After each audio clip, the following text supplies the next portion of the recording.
the best moments in life often happen at night.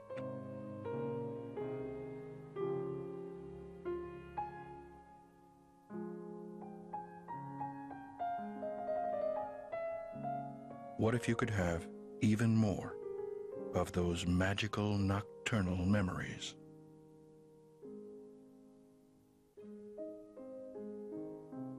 Coal. We can make it night 24/7.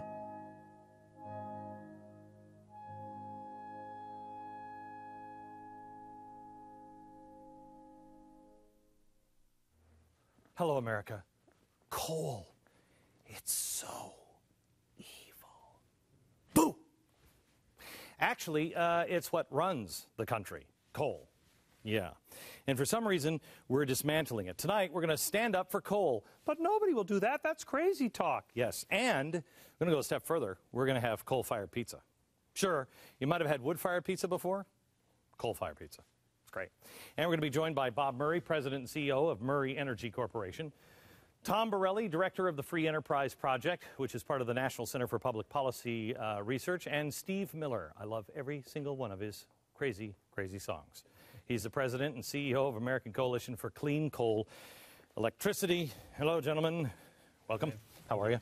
So you're not the guy who was in the band in the 70s. No, unfortunately. How are you, my friend? Okay. We're here because, Bob, coal, you're producing an evil, evil product. You know that, right? A very necessary project for Product for America, sir. You say it's very necessary. I say it's very necessary. But most of America doesn't even understand how necessary it is. What does it mean to choke off coal? Coal has produced historically about 52% of the electricity in America. Say it again. 52% of the electricity in America has historically come from coal. Larry, just for a second. Larry, you back there? Can you dim the lights 50%? There you go. So that's what you'll see without coal. Now bring it back up. Thank you.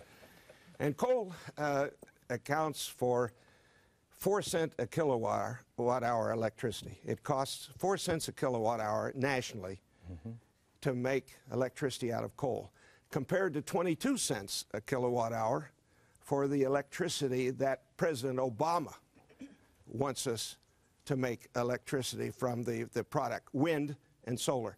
22 cents a kilowatt hour, and Glenn, it gets $24 a kilowatt hour from the taxpayer. So what he is absolutely doing is destroying lives and livelihoods of people whose jobs depend on their product competing in the global marketplace with low-cost electricity, or people on fixed incomes going to make their costs of living so high. It's insanity, sir. Okay. We are working feverishly now as a nation. Tom, this show actually came from you. You were on this. When were you on? About a month or two ago? About a month ago. Okay. And I said to you, where should we even begin? Were we on the air when I said this? Yes. Yeah. Where should we even begin? Which industry should, because we have to focus on something. And you said coal. Yes. We need to focus on coal. Why'd you say that? Well, because President Obama has a war on fossil fuels where he's trying to cripple the petroleum industry, but he wants to bankrupt, and I'll say it again, bankrupt the coal industry. And the EPA has issued rule after rule. An estimated 59 coal-fired plants are going to close. That means energy prices skyrocketing, like then candidate Obama promised. And in the same time, he also promised in the same editorial board briefing in San Francisco, he said you could build a coal-fired power plant, but under my plan, you'll be bankrupt. He's delivering on his promise. Okay. They will say there's no such thing as clean coal. True or false? Because you're part of the clean coal. Sure. There are emissions from coal, just like natural gas and lots of other fuel sources.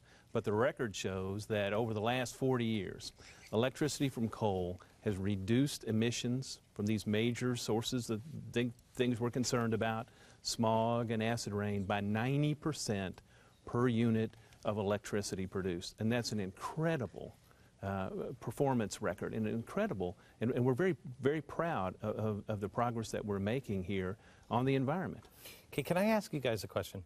What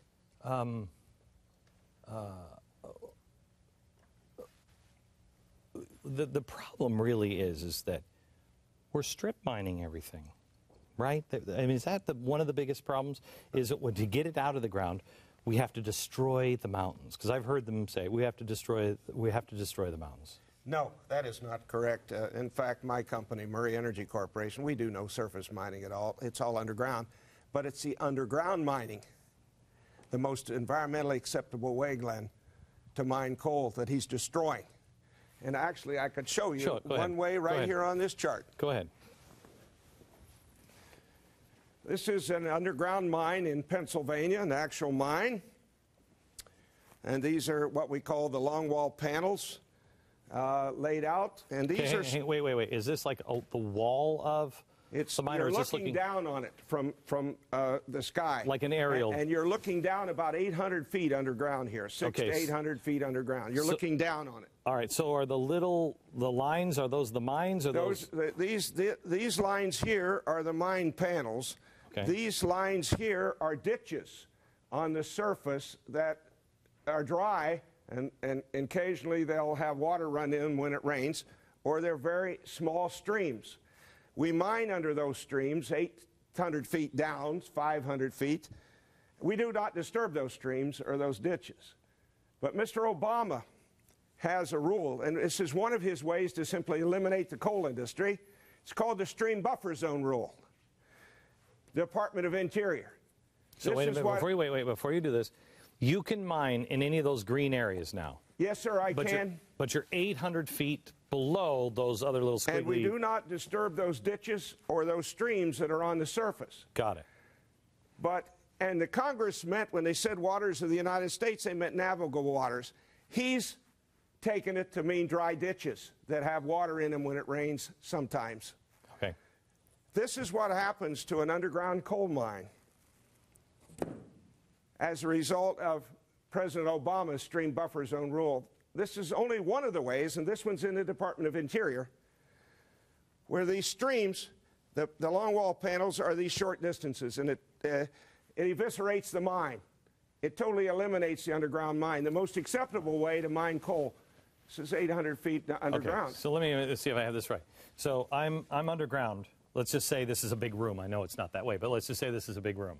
Okay, I can't dig for anything here. That's right. I can only dig for here, and then I got to stop and only dig for here, and then I have to go over here and dig for here. Precisely. Oh, that's brilliant. How do you get from here to here? There's $250 million worth of machinery that has to move off from these areas to the white areas and the white areas back. It's $8 million every time we do it. So the mine is eviscerated. They know that. They know they have destroyed the mine, the underground mine.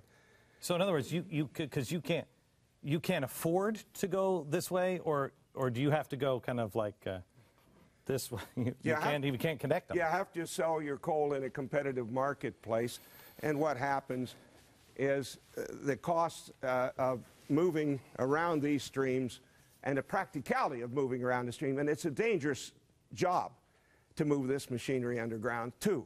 So the mine is gone. It's destroyed, the whole mining. And this is just one way that they're going about destroying it. Or is this coming? This is coming anytime this year. They've been trying to promulgate this rule, and now for the last 2 years, Office of Surface Mining, Department of Interior, and they say they're going to come out with it this spring. And this will... What do you think this means?